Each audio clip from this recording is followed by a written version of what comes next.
Hi, this is Michael Kester with Impact DataSource, lead EB-5 Economist, and this is a short video about EB-5 targeted employment areas, and we're just going to get into the basics with this video. So if you're new to the industry or new to TEAs, this would be a good place to start.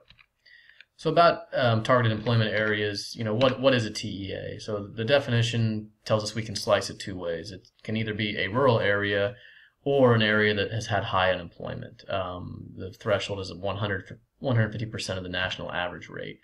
So we can either be rural or high unemployment, and we'll get into both of those in a minute. So why are TEAs important? So they lower the minimum investment that you need on a per investor basis from 1 million to 500,000. So that's a big jump. It gets cut in half. If you're doing direct or regional center projects, the regulations are the TEA regulations are the same for both direct and regional center projects. So while there's many differences in other aspects of them, the TEA requirements are the same. So again, why do we get, the first question we often get on a project is my location in the TEA? And the reason that's asked is because TEA projects are basically all that is out there in the market. According to recent statistics, about 98% of projects have been TEA projects. Or 98% of the investors have been in TEA projects. So we mentioned two ways, rural and high unemployment. So let's talk about rural TEAs first. So with rural TEAs, there's no state involvement. So you just have to hit two criteria, and it's determined by location and population. So here's a definition from the May 30th policy memo. You have to hit two criteria. You have to be outside of an MSA and outside of a town that has 20,000 or more residents. So so the data sources, so for criteria one, outside of an MSA, the data source is the Office of Management and Budget.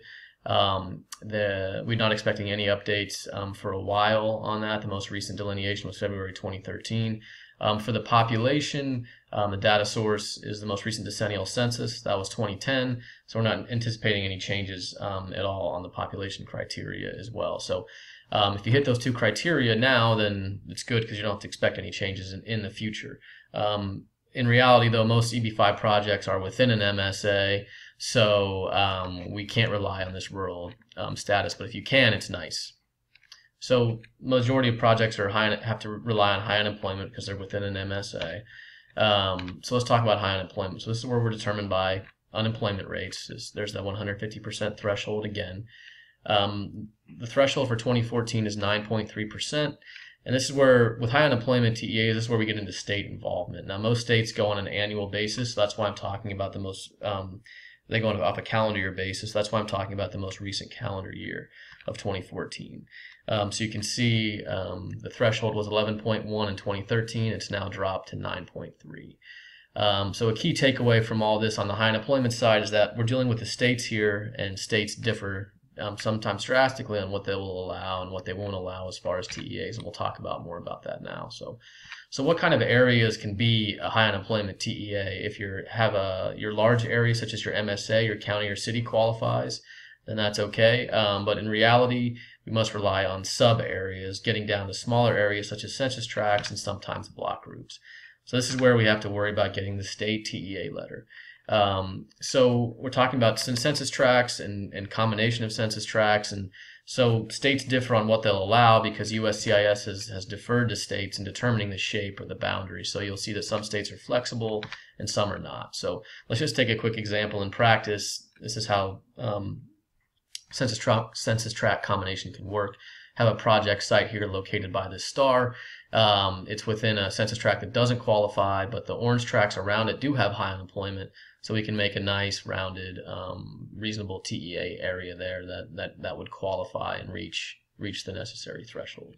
In practice, it's not usually that easy, but that's an example of how census tract combination can work. So again, USCIS defers to states on what they will allow as the shape. So some can get creative with census tract combination, while some others like to take a more rigid approach to it. Data sources for high unemployment side.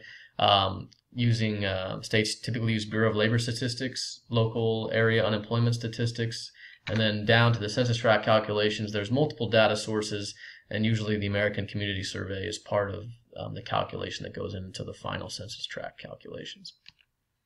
So let's talk a little bit about the timing of the TEA and the investment. The timing of the TEA letter is very important. It's important to stay current because the TEA comes into play at the time of the investment. So does a TEA letter expire from the state? And the answer is yes. Yes, it does. So while USCIS defers to the shape that the state might designate, they will review the data and methodology used to make sure it's current. USCIS does not provide great guidance on this issue, so general guidance is be sure that you're using, when you're making your I-526 filing, in short, it's nice to make sure that you have the letter using the most recent data that the state is using. This is a good issue to discuss with your attorney. You don't want to use an outdated TEA letter. It can add some risk factors. And this is brought on a recent EB-5 stakeholder call as well. So again, just to kind of sum up the TEA certification process, do I need a letter?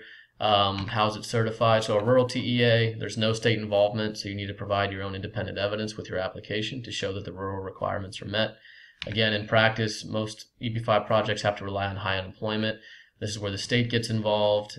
Here's kind of a little summary on if you need a letter or not based on the type.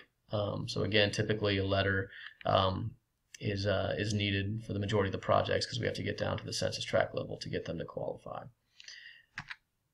Here's some more resources from us. We have a video series where you found this video, of course, and we have some other videos using the Impact DataSource TEA Map, and we're going to post more videos as well in our series that get to more advanced TEA topics. We have some other online resources, including a free TEA review. We'll take a look at your site, our free TEA map, a list of state certifying agencies, TEA certifying agencies, excuse me.